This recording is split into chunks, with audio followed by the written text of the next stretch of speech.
একটি মাস গুনাহ পরহেজ করেছে, তাকওয়া অর্জন করেছে, এই তাকওয়া যেন ছুটে না যায়, এজন্য শাওয়ালের 6 রোজা রাখতে হবে। তাহলে এই ধারা চালু থাকবে। এরপরে সপ্তাহে 2 দিন সোমবার এবং বৃহস্পতিবারের দিন রোজা রাখতে হবে। আর আয়ামে 20, 13, 14, 15 তারিখে রোজা রাখতে হবে। আল্লাহ সুবহানাহু ওয়া তাআলা পুরো মাস ব্যাপী রোজা রাখার সপ্তাহ আমল নামায় দিতে পারেন কি? এই জন্য আল্লাহ বলতেছেন, দেখেন 12টা কসম খাইয়ে আমার আপনার পবিত্রতা জয় করতেছেন। ওয়াশ-শামসি ওয়া দুহাহা, সকাল সূর্য উদয়ে আল্লাহ কসম খাইতেছে। আল্লাহ সুবহানাহু ওয়া তাআলা কসম খায়া বান্দা কত কথা আল্লাহ বলতেছে, বান্দা বোঝে না। নিজেকে আফলাহা মান যাক্কাহা, অন্তরকে পবিত্র করতে গিয়ে, আত্মশুদ্ধি করতে গিয়ে আল্লাহ সুবহানাহু ওয়া তাআলা 12টা কসম খেয়েছেন। সুবহানাল্লাহ। এজন্য রমজান মাস বিদায় নিয়ে শাওয়াল মাসে পড়ছে, এই ধারা চালু রাখতে হবে। সপ্তাহে 2 দিন রোজা, সোমবার বৃহস্পতিবার, মাসে আয়ামে 20, 3 দিন, 13, 14, 15 তারিখ শাওয়ালের 6 রোজা রাখলে আল্লাহ সুবহানাহু ওয়া তাআলা আমার আপনার এই ধারাকে চালু রাখবে। 6 রোজা রাখলে এই 6 রোজা আমাকে আপনাকে কবরে আমার আপনার পাশে থেকে আমার আপনার কবরের সব জবকে আসান করে দেয়। সুবহানাল্লাহ। কোন হাদিসের আশা করবো না, বলছি না। এই ঘটনাটা হচ্ছে দর্শক মাদ্রাসা একটা কারবি নামে একটা কিতাব আছে, এই কিতাবের মধ্যে একটা আরবি ঘটনা আছে। এর মাথার হাতে অনেক হাদিসের সামঞ্জস্যতার, এক হাদিসের অনেক আলোচনা এটার সঙ্গে মিল হয়েছে। মানুষ যখন মারা যাবে, কোনো ব্যক্তি যদি কোরআন বলা হয়, কোরআন মাথার কাছে দাঁড়াবে কিনা? কোনো ব্যক্তি যদি নামাজ আমার আপনার কাছে দাঁড়াবে কিনা? নামাজ আলো নিয়ে দাঁড়াবে। হাদিসে এরকম ভাবে বর্ণিত আছে। 6 রোজা খানায় কাবার আশেপাশে একজন ব্যক্তি সুফিয়ান সাউরি রাহমাতুল্লাহ আলাইহি, এই সুফিয়ান সাউরি রাহমাতুল্লাহ আলাইহি একটা ঘটনা আছে। এই ব্যক্তি, একজন ব্যক্তি ব্যবসা করে, তার সঙ্গে সাক্ষাৎ হয়, দৈনন্দিন সালাম দেয়, আসসালামু আলাইকুম ভাই, ভালো আছো, কেমন আছো, এরকম বলে। 2-3 বছর ধরে এই যাতায়াত আসা যাওয়া চলতেছে। ওই ব্যক্তি এসে খানায় কাবায় ওয়াক করে 2 রাকাত নামাজ পড়ে ওখান থেকে চলে আসে। হঠাৎ করে কয়েকদিন এই ভাইয়ের সঙ্গে ভাই সাক্ষাৎ হয় না, সালাম কালাম। উনি টেনশন করতেছে, আরে যে ভাইয়ের সঙ্গে আমার সাক্ষাৎ হতো দৈনন্দিন, সে ভাই উঠাই গেল। হঠাৎ করে একদিন এক ব্যক্তি এসে বলতেছে, ভাই, যে ব্যক্তি দৈনন্দিন তোমাকে সালাম দিত, খানায় কাবায় এসে দোয়া করতো, 2 রাকাত নামাজ পড়ে হাতে কাবার ভিতরে নামাজ পড়ে চলে যাইতো, সেই ব্যক্তির খবর কি তুমি জানো? বলছে, না ভাইকে অনেকদিন দেখি না, এত সম্পর্ক হয়েছে, মনে করে নেন, ধরে নেন যে আমার সঙ্গে যে সম্পর্ক, আমি খতিব সাহেব আপনাদের সাথে সম্পর্ক, সালাম আদানের কি সাক্ষাৎ হয়, এই যে একটা মহব্বত ভালোবাসা হয়েছে। ততটুকু এর উপরে বলতেছে, ভাই একটা খবর দিয়েছে, যে ব্যক্তি তোমার সাথে সালাম কালাম দিত, সেই ব্যক্তি এখন অসুস্থ, 3 সপ্তাহ, সে দুনিয়ার থেকে চলে যাবে, তোমাকে একটু সালাম জানিয়েছে। ওই ব্যক্তি পায়ে পায়ে হাঁটি করে তার সঙ্গে সাক্ষাৎ দিয়েছে। বলতেছে, ভাই, আমি তোমার কাছে, আমার তো দুনিয়ার ঘরে আর কেউ নাই, তোমার সঙ্গে আমার সম্পর্ক হয়েছে, তা আমি তোমার কাছে কয়েকটা ওসিয়াত করে যাই, আমার ওসিয়াতগুলো পালন করবা। এই ওসিয়াত, 1 নাম্বার, আমি যখন মারা যাবো তুমি একা আমাকে গোসল দিবা। 2 নাম্বার, তুমি আমাকে কাপড়াইবা। 3 নাম্বার, তুমি একাই গুরুস্থানে তুমি আমাকে মাটি দিবা। 4 নাম্বার, ওই রাতে তুমি আমাকে আমার সওয়ালের জবাব না দিয়া তুমি কবরের সওয়ালের জবাব মুনকার নাকির জবাব না দিয়া তুমি একে রাখতে ফেলে আমাকে চলে আসো না। মানে বড় কঠিন না?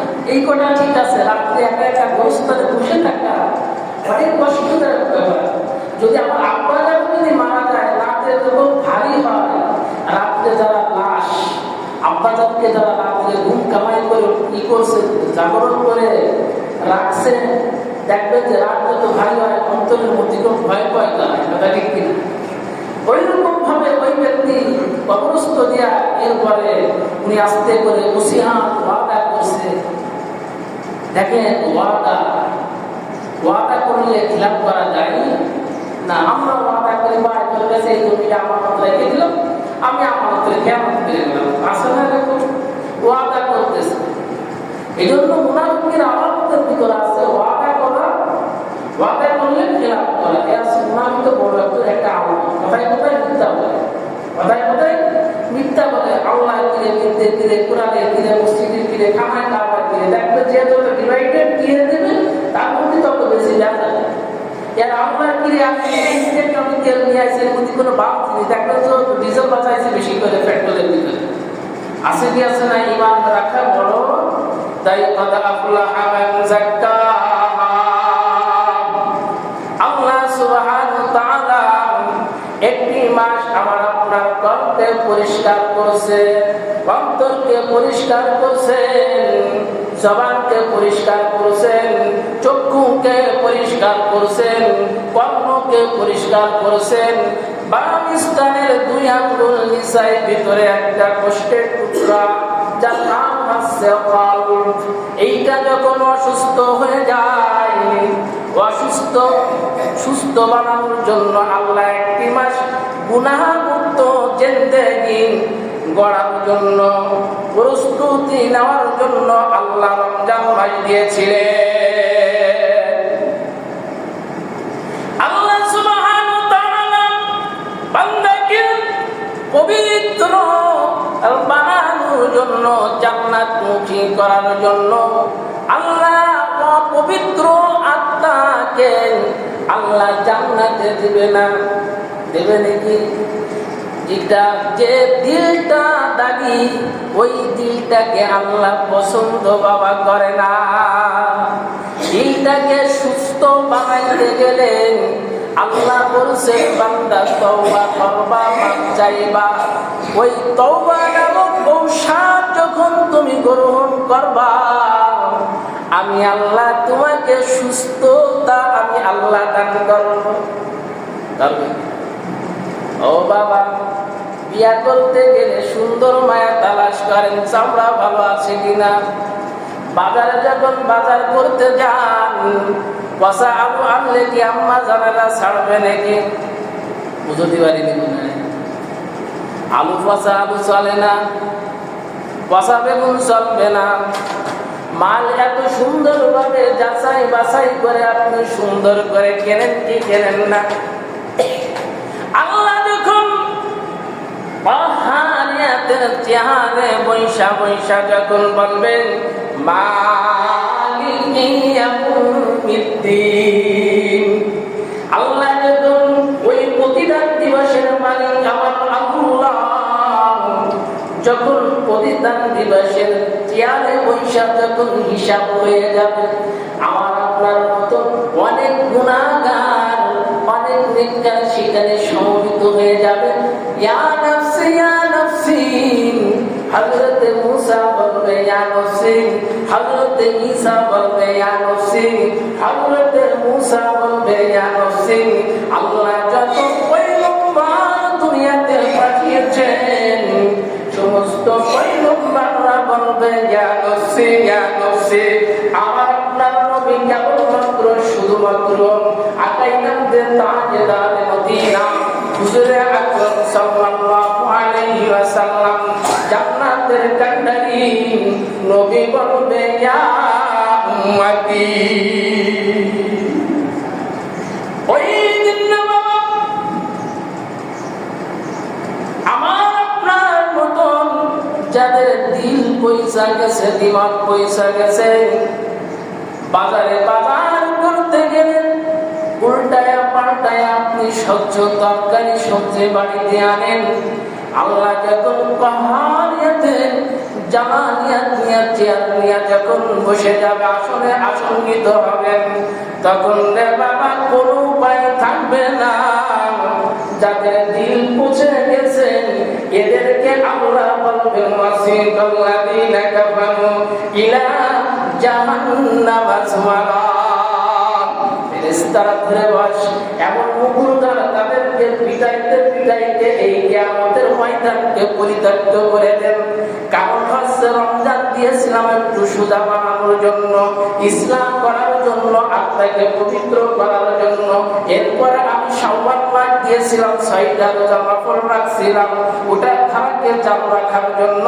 সপ্তাহে 2টা রোজা রাখছিলাম, এটাও সে করলো না, তার ওই ধারাকে সে চালু রাখলো না। মাসে 3টা রোজা রাখছিলাম, ওটাও সে নফল গুলাকে সে মজবুতের সঙ্গে করলো না। যে জন্য আমি চেয়েছিলাম আল্লাহ তার আত্মাকে তার কলবকে পবিত্র করার জন্য তাকে আমি সুতামদের অধিকারী দিয়েছিলাম। আয়নার কাছে দাঁড়াইলে তার দেখতে তার নিজেকে ভালো লাগে। আর ইমানের আয়নার সামনে বান্দা যখন দাঁড়াইবে, আমি আল্লাহর নজরে বান্দা তুমি ফিটনেস হতে পারো না। আছে এই জন্য নিজেকে পবিত্র করতে হবে।